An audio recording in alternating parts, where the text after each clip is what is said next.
Fans de série, jeudi 14 novembre, OCS lance Rictus avec, entre autres, Fred Testo.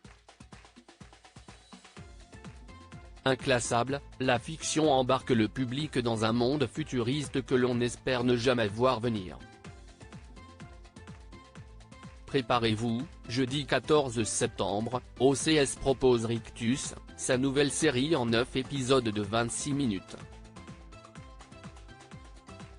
Ne vous y trompez pas, il ne s'agit pas d'une comédie à proprement parler mais d'une sorte de comédie dramatique, selon Fred Testo, l'un des interprètes principaux. Rictus entraîne le public dans un monde où rire est interdit. Égard à celui qui oserait enfreindre la loi. Au casting, les amateurs de fiction française retrouveront Ophélia Kolb, Anne Charrier, Constance Dolé, Pascal Demolon. À noter que Rictus a reçu le prix des lycéens au dernier festival Sérimania. Rictus, de quoi parle cette série avec Fred Testo?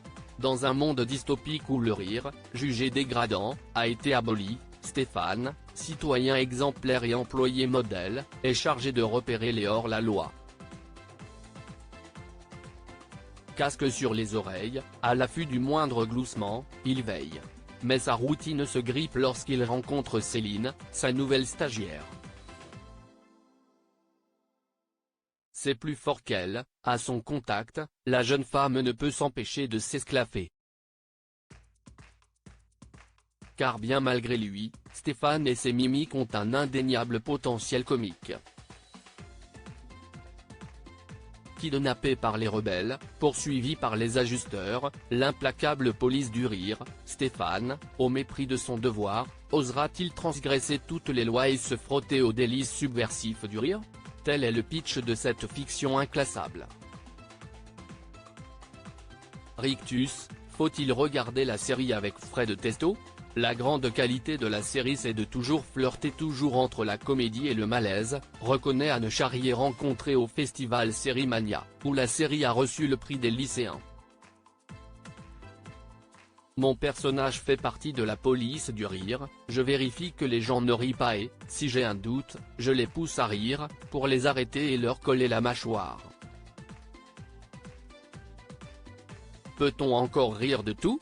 Cette question récurrente au centre de bon nombre de conversations est le point de départ de cette série à l'univers trop décalé.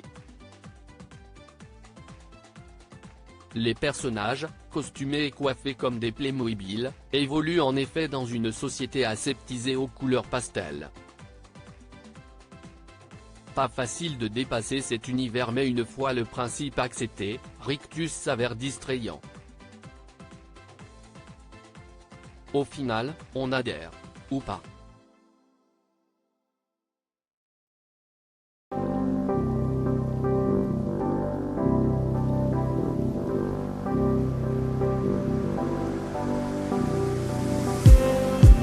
Just